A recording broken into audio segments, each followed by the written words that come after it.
I'm Chris Isaac at A Live, and I'm the Director of Innovation and Virtual.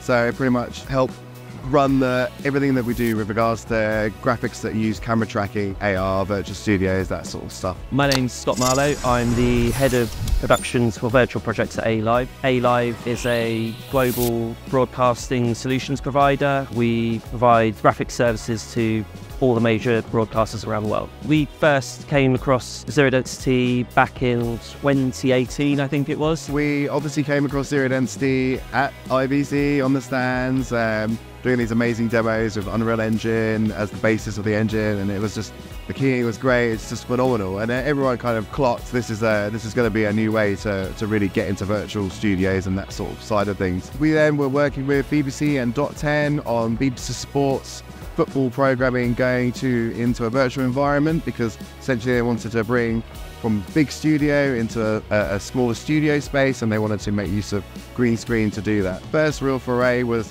implementing the AR and designing some studios, but yeah, it was great then, and it sort of developed into the latest project that we worked on, which is the PLP.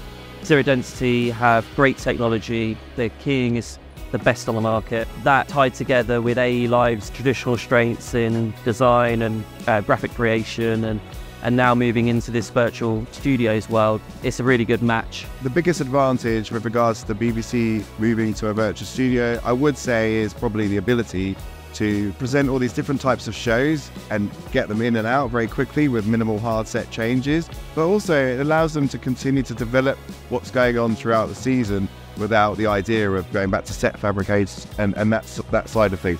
Obviously real sets are great and fantastic, and you still have real sets, but the virtual part is kind of nice to be able to keep developing that, and especially with the data-driven AR graphics that we can bring in. So I definitely think part of PLP happened because BBC went to a virtual studio, and I think that really, when these things happen, other people have confidence to do it, and so that was really great. And so using our experience that we had with BBC, we were able to have a really refined conversation with PLP about what they could achieve and what they wanted to do. With regards to how that went and to be able to guide the overall project, I think it was great to be able to work with all the different parties involved. How do we do the site, the green paint, obviously, that you guys have helped develop with another partner, all these different pieces that come together. No, we like Zero Density because they're great partners. You know, when we deliver a project, things are never that straightforward, and being able to get somebody on site to, in the studio to really help us with those issues is really important. So it's great working with Zero Density.